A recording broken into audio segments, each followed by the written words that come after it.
সুপ্রিয় দর্শক, আপনাদের সবাইকে ঈদের আগাম শুভেচ্ছা এবং শুভকামনা। শুরু করছি এনটিভি নিয়মিত স্বাস্থ্য বিষয়ক আয়োজন স্বাস্থ্য প্রতিদিন এই অনুষ্ঠানটি।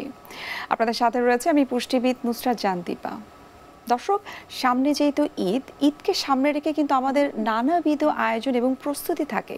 তার মধ্যে সবথেকে বড় প্রস্তুতি থাকে হচ্ছে ছেলে বা মেয়ে আমরা যাই বলি না কেন, সবার একটা বিশেষ প্রস্তুতি থাকে তার ত্বককে নিয়ে, যে ঈদের দিনটাকে কিভাবে আসলে নিজেকে সুন্দর এবং প্রাণবন্ত রাখা যায়। ঈদকে সামনে রেখে আজ আমরা আমাদের আলোচনার বিষয়বস্তু রেখেছি ঈদের দিনে ত্বকের যত্ন। আর এই বিষয়টি নিয়ে কথা বলার জন্য আজ আমাদের সঙ্গে স্টুডিওতে উপস্থিত রয়েছেন একজন বিশেষজ্ঞ চিকিৎসক। আলোচনা শুরু করব, তবে তার আগে আমরা পরিচিত হয়ে নিচ্ছি আমাদের সেই অতিথির সঙ্গে। ডক্টর তাওহিদা রহমান ইরিন 1978 সালের নভেম্বর মাসে গাইবান্ধা জেলায় জন্মগ্রহণ করেন। তিনি 2003 সালে ময়মনসিংহ মেডিকেল কলেজ থেকে MBBS ডিগ্রি অর্জন করেন। এরপর তিনি চিকিৎসা বিজ্ঞানে উচ্চতর ডিপ্লোমা ডিগ্রি লাভ করেন। বর্তমানে তিনি রিজুভা ওয়েলনেসের ডার্মাটোলজিস্ট এবং ফাউন্ডার হিসেবে রয়েছেন।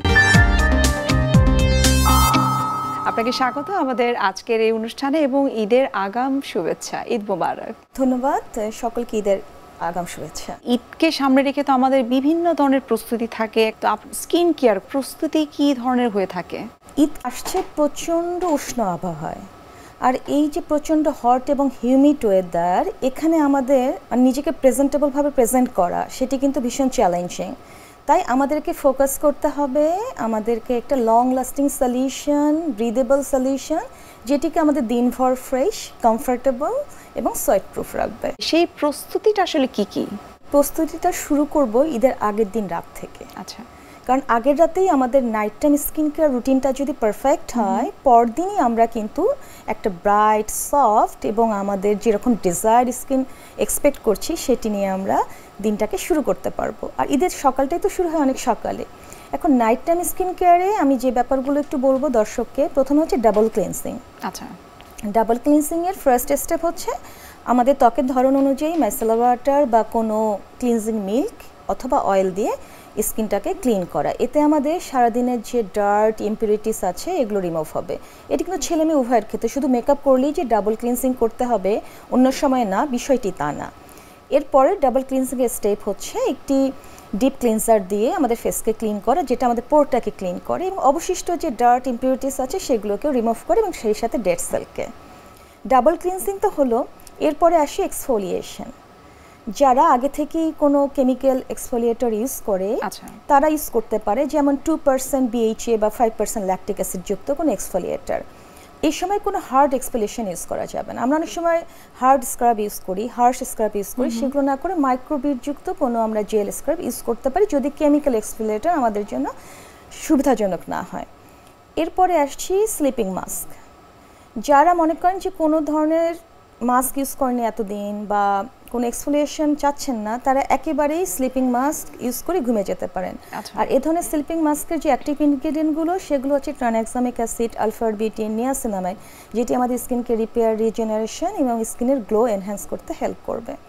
আর যারা স্লিপিং মাস্কটাকে না করে কোনো ময়শ্চারাইজার ইউজ করতে চান, তারা তাদের কনসার্ন অনুযায়ী, যেমন যদি কোনো মেলাজমা থাকে বা অ্যাকনে থাকে বা আনইভেন টোন থাকে, সেই প্রোডাক্টে দিয়ে চারপাশে সাপোর্টিং যে ময়শ্চারাইজার, যেমন সেরামাইড, পেপটাইড বা হাইলোনিক অ্যাসিড যুক্ত কোনো ময়শ্চারাইজার ব্যবহার করবে। এটি তাদের night time skin care routine এবং এর পরের দিন তাদের শুরু হয়ে যাবে AM অর্থাৎ মর্নিং স্কিন কেয়ার রুটিন। দিনটা যেহেতু একটু শুরুতেই হয়, যারা একটু মনে করেন যে অন্য দিন একটু দেরি করে ওঠে, তারাও কিন্তু দেখা যায় যে ঈদের দিনের স্কিন কেয়ারটাকে একটু শুরুতেই আগেই করে রাখে। তো আপনার যদি সময় থাকে, আপনি ফেসটাকে ক্লিন করে হাইড্রেটিং কোনো ক্লিনজার দিয়ে ক্লিন করে একটি হাইড্রেটিং শীট মাস্ক অথবা কোনো প্যাক মাস্ক আপনি ব্যবহার করতে পারেন। এরপরে আপনি একটা ময়শ্চারাইজার ব্যবহার করবেন, খুব লাইট ওয়েট হতে হবে, যেহেতু বলেছি এবার ঈদ আমাদের একেবারেই উষ্ণ আবহাওয়ায়। আচ্ছা, এবং ময়শ্চারাইজারের পরে আপনি একটি সানস্ক্রিন ব্যবহার করবেন। আপনি যেমনটি বলছিলেন যে আসলে প্রস্তুতিটা আমাদের দরকার ঈদের আগের দিন থেকে। তো অনেকেই দেখা যায় ঈদের আগের দিন কিন্তু পার্লারে যে বিভিন্ন ধরনের ফেসিয়াল করে থাকে, বিভিন্ন ধরনের অ্যাস্থেটিক ট্রিটমেন্ট নিয়ে থাকে, সেগুলো আসলে কোন কোন ধরনের ট্রিটমেন্ট তারা ঈদের আগের দিন নিতে পারবে যেটি তার ত্বকের জন্য ক্ষতিকর হবে না? হ্যাঁ, আগের দিনে তারা যদি আগে থেকে কোনো অ্যাসিডিক সার্ভিস নিয়ে অভ্যস্ত, যে কোনো ধরনের ফেশিয়াল সেগুলো আমরা করতে পারি, হাইফু করতে পারি, বোটক্সও করতে পারি। তবে কেমিক্যাল পিলটা আমি ঈদের ঠিক একদিন আগে কখনোই সাজেস্ট করি না, কারণ এটি সাধারণত মিনিমাম 1 সপ্তাহ আগে করা উচিত। আর হঠাৎ করে কোনো স্যালনে গেলে বা অ্যাসিডিক ট্রিটমেন্ট তাদেরকে নাও স্যুট করতে পারে, সেটি হয়তো কোনো রিয়াকশন হতে পারে এবং ঈদের দিনে পুরো আনন্দটা তাকে মাটি করে ফেলতে পারে। ফেশিয়ালটাকে ঈদের আগের দিন ঠিক করতে পারবে তারা? ঈদের আগের দিনে সে যদি আগে কোনো ধরনের ফেশিয়াল অভ্যস্ত থাকে সে ধরনের ফেশিয়াল সে করতে পারে, এটা তাকে ত্বকের জন্য হয়তো বা সে জানে অনুকূল। এছাড়া আমরা ডিভাইস ওরিয়েন্টেড যে মাইক্রোডারমাব্রেশন, হাইড্রোফেশিয়াল, এই ফেশিয়ালগুলো সে করতে পারে এবং আল্ট্রাসাউন্ড ফেশিয়াল যেটাকে আমরা হাইফু বলি সেটিও সে নিতে পারে ঈদের একদিন আগে। ঈদের সকালটা আসলে কিভাবে শুরু করা উচিত ত্বককে একটু ফ্রেশ দেখানোর জন্য বা নিজেকে একটু প্রাণবন্ত রাখার জন্য? ঈদের আনন্দ কিন্তু এখন একদিনে না, সেজন্য আপনি কিন্তু বলেছেন ঈদের দিন এবং ঈদের পর দিন। সেক্ষেত্রে কদিন ধরে যেহেতু আমাদের ত্বককে একটু ব্রাইট বা উজ্জ্বল রাখানোর এটা আমাদের প্ল্যানেই থাকে, সেজন্য ঈদের দিন সকালে যেরকম আমি একটা শীট মাস্ক ব্যবহারের কথা বলেছি, লাইটওয়েট ময়শ্চারাইজার এবং সানস্ক্রিন, সেটি ঈদের পর যে কদিন তিনি বের হবেন বা তার ফেস্টিভ মুডে থাকবেন সেভাবেই তিনি মর্নিং কেয়ার রুটিনটি করতে পারেন। তবে সানস্ক্রিনের ক্ষেত্রে একটু ইলিমিনেটিং, একটু রাইস ওয়াটার এক্সট্র্যাক্ট, একটু নিয়াসিনামাইড, জিঙ্কযুক্ত সানস্ক্রিন, যেটি একেবারে তাদের প্রাইমারের কাজও করবে। প্রাইমারের কাজ কেন? কারণ প্রাইমার আমাদের একটা স্মুথ বেস এবং লং লাস্টিং ওয়্যার দেয় এবং সেই সাথে আমাদের যে পোরগুলো আছে এগুলোকে অতটা ভিজিবল করে না, মানে পোর আবার এই ধরনের সানস্ক্রিনগুলো ম্যাটিফাইং থাকার কারণে পোরকে কিন্তু ক্লগও করে না এবং সুন্দরভাবে সে এটাকে ক্যারি করতে পারে, সেফ ফর স্কিন। হ্যাঁ, আর ঈদের নাইট টাইম স্কিন কেয়ারে সবসময় লিপ বাম এবং আই ক্রিমটাকে রাখতে হবে, কারণ টায়ার্ড, ডাল, পাফি আই এটাকে প্রিভেন্ট করার জন্য আই ক্রিম, সেটা ক্যাফিন জেল হতে পারে, মালবেরি এক্সট্র্যাক্ট হতে পারে। লিপ বামের ক্ষেত্রে বিওয়াক্স, লালানিন যুক্ত কোনো লিপ বাম এবং দিনের বেলা সে এসপিএফ যুক্ত কোনো লিপস্টিক ব্যবহার করতে পারে। এটি গেল আমার ঈদ এবং ঈদের পরবর্তী দিনের প্রিপারেশন। আর রাতের বেলা আমাদের খেয়াল রাখতে হবে কি রিজেনারেশন, রিস্টোর এবং রিকভারি। মানে এই কদিন আমাদের ঈদের দিনগুলোতে আমাদের ত্বকের উপরে যে খাবার দাবার বলুন, স্ট্রেস বলুন, ধুলাবালুর কারণে যে টর্চার হয়েছে বা যতটুকু ড্যামেজ হয়েছে অতটুকুর জন্য আমরা রিপেয়ার করতে পারি। সেজন্য হাইড্রেশন এবং নিউট্রিশনে খেয়াল রাখতে হবে, সেলুলার হাইড্রেশন, সেলুলার নিউট্রিশন। আর রিপেয়ারের ক্ষেত্রে আমাদের ঘুমটা খুবই জরুরি, নাইট কেয়ার রেজিম ফলো করে আমরা একটু ঘুমাবো। আর ঈদের পরবর্তী দিনগুলোর পরে আমরা একটু স্কিনকে নিঃশ্বাস দেওয়ার জন্য, স্কিনকে রিপেয়ারের সুযোগ দেওয়ার জন্য একটু মেকআপ ফ্রি থাকতে হবে। মেকআপ ফ্রি থাকবে কিন্তু ডিপ ক্লেন্সিং করে সে ময়শ্চারাইজার এবং সানস্ক্রিনটা শুধু অ্যাপ্লাই করতে পারে। আপনি বারবার বলছিলেন যে নিউট্রিশনের বিষয়ে কেয়ারফুল থাকাটা অনেক বেশি গুরুত্বপূর্ণ, একটু জানতে চাই যে খাবারটা আসলে কেমন হওয়া উচিত? Start your day smartly. সেটা কি করতে পারেন? দিনের শুরুটা আপনি খুব লাইট, এনার্জাইজিং এবং হাইড্রেটিং কিছু দিয়ে 1 গ্লাস গরম পানি বা লেবু পানি দিয়ে শুরু করতে পারেন, অ্যাপল সিডার ভিনেগার ইউজ করতে পারেন, এতে আপনি হাইড্রেটেড থাকছেন। এরপরে অনেকে কিন্তু ব্রেকফাস্টে স্কিপ করে, কেন? স্পেস সেভ করে, এটাকে বলে স্পেস সেভিং টেকনিক। তারা ভাবে যে আমি যদি ব্রেকফাস্ট স্কিপ করি আমি ঈদের পরবর্তী দিনগুলোতে অনেক বেশি ওভার ইটিং করতে পারবো, আমার কোনো সমস্যা হবে না। আসলে তা না, এতে হয় কি 10টা বা 11টার দিকে সে দেখা যায় যে আমাদের ট্র্যাডিশনাল সুইটগুলো খেয়ে ফেলছে এবং এতে তার ইনসুলিন এবং গ্লুকোজ স্পাইক হচ্ছে এবং অনেকে মনে করে এটা ব্রাঞ্চ হিসেবে আমি নিয়ে নিচ্ছি, সো অসুবিধা নেই, আমি ক্যালোরিটাকে সেভ করতে পারলাম। মানে আই ইট লেস, বাট এটা কিন্তু আই ইট লেস এবং আই ইট মোর, এরকম দুটো ভাগ আছে। দেখা যায় যে ব্যালেন্সড এবং হেলদি ফুডটা অনেক বেশি খেয়েও আমরা নিজেদেরকে পুষ্টি থেকে ইনটেক করাতে পারি, আবার অনেক ধরনের জাঙ্ক প্রসেস ফুড অল্প পরিমাণ খেয়েও আমরা কিন্তু ইন্ট্রাসেলুলার ফ্যাট এবং আমাদের শরীর এবং ত্বককে ক্ষতির দিকে ঠেলে দিতে পারি। সেক্ষেত্রে আমরা যেটা করতে পারি যে খুব ড্রাই ফ্রুটস, নাটস এগুলো দিয়ে বা কটেজ চিজ এগুলো দিয়ে আমরা আমাদের যে ট্রেডিশনাল সেমাই, সুজি, এই হালুয়াগুলো করতে পারি, তাহলে সুগারের লোডটা কমে গেল। আর লাঞ্চের সময় আমরা একটু বিরিয়ানি, পোলাওয়ের জায়গায় আমরা একটু রেড মিটটা নিলাম 1 পোর্শন এবং সেই সাথে এটাকে নিউট্রালাইজ করার জন্য একটু স্যালাড নিলাম, একটু প্রোবায়োটিক নিলাম। ইভিনিং স্ন্যাক্স হিসেবে আমরা ফ্রুট স্যালাড খেতে পারি, ফ্রুট কাস্টার্ড খেতে পারি এবং রাতের বেলা লাইট এবং নিউট্রিশিয়াস মিল। আমরা দিনে যদি রেড মিট খাই, রাতে একটু চিকেন বা একটু ফিশ খেতে পারি এবং আমরা প্রতিটা দিন, ঈদের পরবর্তী দিন এবং ঈদের দিনগুলোকে নিজেকে হাইড্রেটেড রাখবো। এখন নিজেকে আরেকটু সুন্দর দেখানোর জন্য, সুন্দর করার জন্য কিন্তু চুলের ভূমিকাটা অনেক বেশি গুরুত্বপূর্ণ। একটু চুলের যত্ন সম্পর্কে জানতে চাই। ঈদের আগে থেকেই আমাদের চুলের প্রতি আমরা অনেক যত্নবান হই এবং চুলের ক্ষেত্রে দেখা যায় যে কেমিক্যাল ট্রিটমেন্ট শুরু করে দেই, এটা কিন্তু ঈদের আগ দিন পর্যন্ত চলতে থাকে এবং ঈদ এবং পরবর্তী দিনগুলোতে hair styling, heavy hair styling, chemical product এবং হিট টুলস আমরা এগুলো কিন্তু কন্টিনিউয়াসলি ব্যবহার করতে থাকি। এতে আমাদের ঈদের পরে দেখা যায় যে আমাদের কাছে পেশেন্টরা তাদের hair loss, hair damage, split end এবং মেসি হেয়ার বা ফ্রিজি হেয়ার এই প্রবলেমগুলো নিয়ে আসে। তো সেক্ষেত্রে আমরা যখন কেমিক্যাল ট্রিটই করি আমাদের চুলটাকে সেভাবে জেন্টেলভাবেই টেক কেয়ার করতে হবে। তো ঈদের আগের দিন একটা হাইড্রেটিং শ্যাম্পু দিয়ে আমরা স্ক্যাল্পকে ক্লিন করব এবং সেই সাথে হাইড্রেটিং কন্ডিশনার ব্যবহার করব, যেমন আর্গন অয়েল বা coconut water, coconut oil infused কিন্তু অনেক ধরনের কন্ডিশনার পাওয়া যায়। তবে কন্ডিশনার সবসময় শ্যাফটে ব্যবহার করতে হয়, স্ক্যাল্পে না। তাহলে আমরা স্ক্যাল্পে কি ব্যবহার করব? আমরা স্ক্যাল্পকে একটি নারিশিং মাস্ক দিয়ে স্ক্যাল্পটাকে নারিশ করব, তাহলে স্ক্যাল্প হেলথটা আমাদের ইনট্যাক্ট থাকবে। এই যে আমাদের কেমিক্যাল ট্রিটমেন্ট করেছি, যেমন পার্ম বা ডাই বলুন বা টেক্সচার চেঞ্জের জন্য যে স্ট্রেইট বা কার্ল করি, তাহলে এটি কিন্তু আমাদের সুরক্ষিত থাকবে।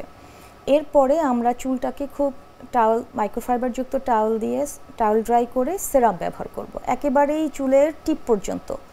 এবং আমরা যদি কেন হিট স্টাইলিং করতে থাকি তার আগেও কিন্তু আমরা এই সেরামটা ব্যবহার করব। এই সেরামে সাধারণত জোজোবা অয়েল, ভাইটামিন ই, মানে ভাইটামিন ই কি করে আমাদের কিউটিক্যালটাকে রিপেয়ার করে। জোজোবা অয়েল আমাদেরকে একটা স্মুথ টেক্সচার দেয়, আর এখানে যে ভাইটামিন B5 থাকে সেটি আমাদের মাইক্রোফিল্ম একটা কোট তৈরি করে, আমাদের হেয়ার থাকে সান বা হিট থেকে প্রোটেক্ট। সিরামটা যদি আমরা ইউজ করি তাহলে চুলের ক্ষতিটা তুলনামূলকভাবে কম হয়ে থাকে। মানে ঈদের আগে আমাদের গোল থাকবে হেয়ারকে স্ট্রেট করা এবং প্রোটেক্ট করা, যতটুকু ড্যামেজ হয়েছে হলো এটাকে জন্য আমরা মিনিমাইজ করতে পারি। আবার অনেকে রাতের বেলা শোয়ার সময় যদি চুলটাকে 80% এয়ার ড্রাই করে এবং 20% কোল্ড মোডে ব্লো ড্রাই করে, তারপরে একটা সিল্কের স্কার্ফ দিয়ে জড়িয়ে সিল্ক পিলো কেসে যদি ঘুমায়, তাহলে পরদিন সকালে তার চুলটা কিন্তু বেশ ঝরঝরে সুন্দর থাকবে। আবার অনেকে একটু ন্যাচারাল ওয়েভ বা কার্ল করতে চায়, সে একটু হালকা বেনি যদি করে, সকালে উঠে দেখবে চুলটা খুব সুন্দরভাবে বেনিটা খুলে ফেললে একটা হালকা ওয়েভ হয়ে আছে, আর চুলের ক্ষতি হলো না, তার হিট টুলসের প্রতি কিন্তু অতটা ডিপেন্ডেন্ট হতেও হলো না। এটি গেল ঈদের আগের দিনের বা ঈদের দিনের কেয়ার। আর ঈদের পরবর্তীতে আমাদের ফোকাস থাকবে যেন আমরা যতটুকু ড্যামেজ হয়েছে এটাকে রিস্টোর এবং রিভাইভ করতে পারি। সেক্ষেত্রে ঈদের আগের দিন রাতে আমি কখনো ক্যাস্টর অয়েল ম্যাসাজ করতে বলি না, কারণ এগুলো হেভি চেইন অয়েল ম্যাসাজ এবং আমাদের চুলের পরের দিন আমরা যে ধরনের স্টাইলিং করতে চাই সেটিতে বাধা দেয়, একটু চুলটা স্টিকি হয়ে থাকে। সেই কারণেই আমরা টনিক ব্যবহার করতে পারি। আর ঈদের পরবর্তী দিনগুলোতে আমরা হেয়ার টনিক স্ক্যাল্পে ব্যবহার করব। এগুলো জিনসেং এক্সট্রাক্ট, বোটানিক্যাল এক্সট্রাক্ট থেকে তৈরি, কোনো পার্শ্ব প্রতিক্রিয়াও হয় না।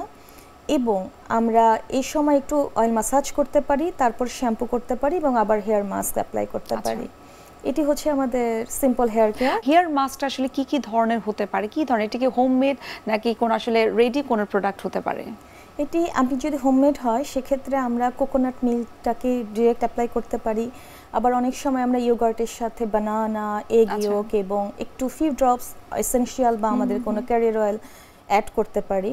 আরেকটি ব্যাপার আছে কি, ঈদ এবং ঈদের পরবর্তী দিনে কিন্তু হেয়ারে আমাদের বিল্ড আপ হয়, সেটিকে ক্লিন করার জন্য আমরা একটু ক্লারিফাইং শ্যাম্পু ব্যবহার করব। সেই ক্লারিফাইং শ্যাম্পু আবার যেন হার্শ না হয়, একটু অ্যাপল সিডার ভিনেগার যুক্ত যে শ্যাম্পুগুলো আছে এগুলো খুব জেন্টেল আমাদের স্ক্যাল্পের জন্য। এবং আমরা এগুলো যখন শ্যাম্পু করার পরে একটু চিরুনি দিয়ে আমরা যদি চুলটাকে যখন আছড়াবো, এতে কিন্তু স্ক্যাল্প স্ক্রাবিংও হয়েছে। দেখেন মাসাজ হচ্ছে, স্ক্রাবিংও হচ্ছে, হাইড্রেশন হচ্ছে, ময়শ্চারাইজিংও হচ্ছে। মানে সিম্পল টেকনিক কিছু ফলো করলেই আমরা কিন্তু এই ড্যামেজগুলোকে প্রিভেন্ট করতে পারি এবং রিস্টোর রিপেয়ার করতে পারি। আর কেউ যদি অ্যাস্টেটিক ট্রিটমেন্ট চায় আমরা তো আছি। আমরা আরো বিস্তারিত জানবো আপনার কাছ থেকে, তবে আমরা একটু এই পর্যায়ে দেখে নিচ্ছি আমাদের স্বাস্থ্য প্রতিদিনের নিয়মিত আয়োজন, কি খাবেন কেন খাবেন এই সেগমেন্টটি। সুপ্রিয় দর্শক, আপনারা দেখছেন এনটিভি নিয়মিত স্বাস্থ্য বিষয়ক আয়োজন স্বাস্থ্য প্রতিদিন। এই পর্যায়ে আমরা দেখে নিচ্ছি বিভিন্ন খাদ্যের পুষ্টি গুণাগুণ নিয়ে আমাদের পুষ্টিবিদের পরামর্শ। আমাদের স্কিনটাকে সুন্দর রাখতে আমরা কি না করি, আসলে আমাদের সবারই ইচ্ছে যে স্কিনটা আমরা সুন্দর রাখি, আমাদের ত্বকটা যেন সুস্থ থাকে। এবং এই সুন্দর এবং সুস্থ ত্বকের জন্য কিন্তু আমাদের অবশ্যই একটু কষ্ট করতে হয়। প্রতিদিন কিছু নিয়ম করে আমাদের খাদ্য তালিকায় রাখতে হবে এবং কিছু নিয়মকানুন আমাদের মেনে চলতে হবে, তাহলে কিন্তু আমরা সুন্দর এবং সুস্থ ত্বকটা পেতে পারি। সুস্থ এবং সুন্দর ত্বকের জন্য প্রতিদিন আপনি সুষম খাবার, সেটার পাশাপাশি যে খাবারগুলি স্পেসিফিক আপনাকে রাখতে হবে সেটা হলো প্রতিদিন সকালে আপনাকে হলুদ একটি ফল খেতে হবে, যেমন পেঁপে হতে পারে, অথবা আপনার আম হতে পারে, অথবা আপনার খেজুর হতে পারে, অথবা কলা হতে পারে, অথবা আপনার যে ধরনের সবজিগুলো আমাদের অ্যাভেলেবেল আছে যেমন গাজর, মিষ্টি কুমড়া, এই জাতীয় খাবার প্রতিদিন আপনাকে 1 সার্ভিং করে খাদ্য তালিকায় রাখতে হবে। এবং মনে রাখতে হবে স্কিনটাকে সুন্দর রাখার জন্য, স্কিনের উপরের লেয়ারটাকে ভালো রাখার জন্য কিন্তু আপনাকে বাদাম, চিয়া সিড, ফ্ল্যাক্স সিড এবং সামুদ্রিক মাছ এগুলো আপনার খাদ্য তালিকায় প্রতিদিন একটু একটু করে রাখতে হবে। এটার পাশাপাশি অবশ্যই দিনে 2 থেকে 3 সার্ভিং গাঢ় সবুজ শাকসবজি আপনার খাদ্য তালিকায় রাখতে হবে। আপনি যদি শাকসবজি ডিরেক্ট রান্না করে খেতে না চান, সেটাকে আপনি অবশ্যই সালাদ করে নিতে পারেন। এছাড়াও কিন্তু আপনি স্যুপ করেও খেতে পারেন। এবং মনে রাখতে হবে, স্কিনটাকে সুন্দর এবং সুস্থ রাখার জন্য আপনার পানি গ্রহণটা অত্যন্ত জরুরি। প্রতিদিন একজন সুস্থ মানুষকে 8 থেকে 12 গ্লাস পানি গ্রহণ করতে হয়। প্রয়োজনে যদি আপনার ডিহাইড্রেশন হয়ে যায়, সেক্ষেত্রে কিন্তু এর থেকে পানি পরিমাণটা আপনাকে বাড়াতে হবে। এবং পাশাপাশি আরেকটি গুরুত্বপূর্ণ কাজ হলো আপনার স্কিনটাকে পরিষ্কার রাখা। অনেক সময় আমরা যেটা করে থাকি যে বাহির থেকে আসার পর আমরা স্কিনটাকে ক্লিন করি না, এটাতে দেখা যায় স্কিনটার অনেকগুলো ড্যামেজ হওয়ার চান্স থাকে। তো অবশ্যই পুষ্টিকর খাবারগুলো আপনাকে খেতে হবে, স্কিনটাকে পরিষ্কার রাখতে হবে। এবং আরেকটি গুরুত্বপূর্ণ কাজ হলো যে আপনার রাতের বেলা যে ঘুমটি, সেটি আপনাকে পর্যাপ্ত ঘুমাতে হবে।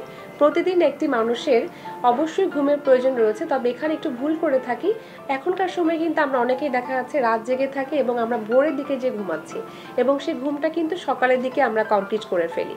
মনে রাখতে হবে রাতের ঘুমটা খুব জরুরি। রাতে আমাদের কিছু হরমোনাল সিক্রেশনের কারণে কিন্তু অনেকগুলো প্রবলেম আমাদের ক্রিয়েট হতে পারে, তার মধ্যে কিন্তু স্কিনের প্রবলেমটা একটা অন্যতম। তাই অবশ্যই স্কিনটাকে সুন্দর রাখতে গেলে আপনার রাতে একদম সঠিক টাইমে ঘুমাতে হবে। প্রতিদিন 12 গ্লাস করে পানি গ্রহণ করতে হবে এবং আপনাকে হলুদ ফল এবং শাকসবজি এগুলো আপনার খাদ্য তালিকায় রাখতে হবে। বাদাম খেতে হবে প্রতিদিন।